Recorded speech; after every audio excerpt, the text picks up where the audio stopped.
What's good, fellas? Today we're gonna take a look at Bryce Dejean-Jones, a player who used to play for the New Orleans Pelicans before passing away around the end of the 2016 season. He was only 23 years old before he lost his life.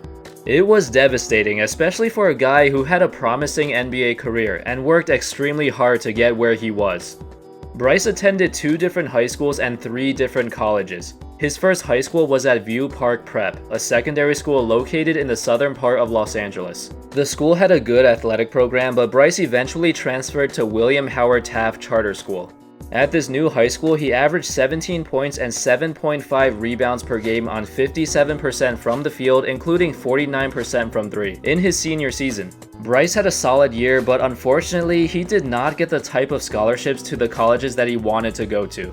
In 2010, Bryce ended up going to USC, but he struggled for his 1 season there. He played in only 18 of the 34 games as a freshman, shot less than 40% from the field, and his college career wasn't really going anywhere. USC is a pretty good school too. It's a Division I school in the Pac-12 conference, but Bryce did not really mesh well with his team on the court. And that was clear when he was given inconsistent playing time and did not play as well as he hoped. So Bryce ended up transferring to UNLV after his freshman season. He was a redshirt, which means he had to sit out the entire 2011-12 college season.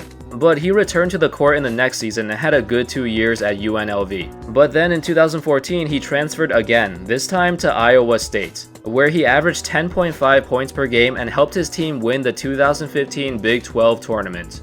However, even after transferring multiple times to different colleges and improving his play every single year, Bryce still went undrafted in the 2015 NBA draft. It wasn't a big surprise that nobody drafted him, since he did not have an outstanding college career. He was still a great shooter with solid size, standing at 6'6", 200 pounds, and usually NBA teams like to take a chance on guys like him. The good news is he joined a D-League, or G-League team called the Idaho Stampede, and his great play got him noticed very quickly.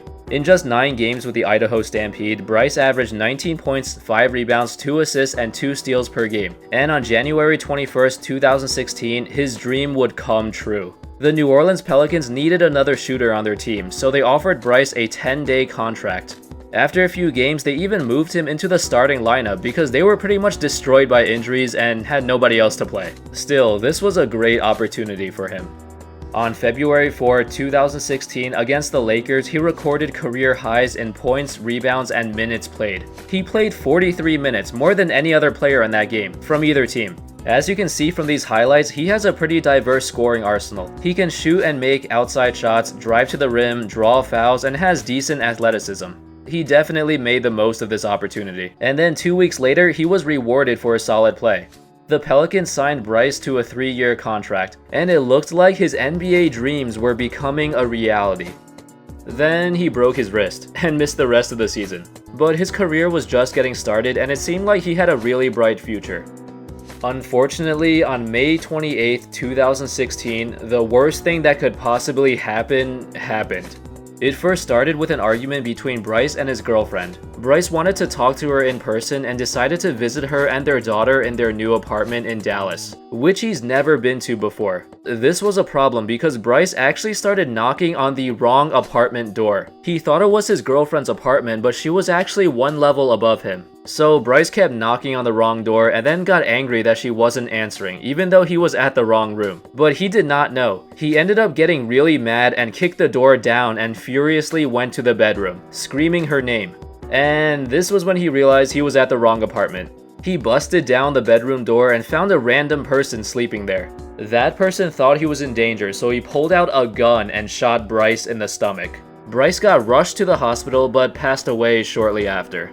The person who shot Bryce was a teacher, and he decided to give his side of the story, while remaining anonymous. The teacher said that when he was in the bedroom sleeping, he heard loud smashing noises on the front door of his apartment. It sounded like there were multiple people trying to break in. The teacher panicked and grabbed his Springfield 1911, a semi-automatic handgun that was a gift from his father, and loaded it up. At this time, it was quiet. Bryce had already knocked down the front door and entered into the apartment. The teacher screamed "hello" twice, to let the intruder know he entered into the wrong place, but Bryce did not respond. Instead, he came into the bedroom door and knocked it down. And that's when the teacher pulled the trigger and shot him twice. So that's how it all went down from the teacher's side of the story. And since nobody else was there, we gotta take it for what it's worth.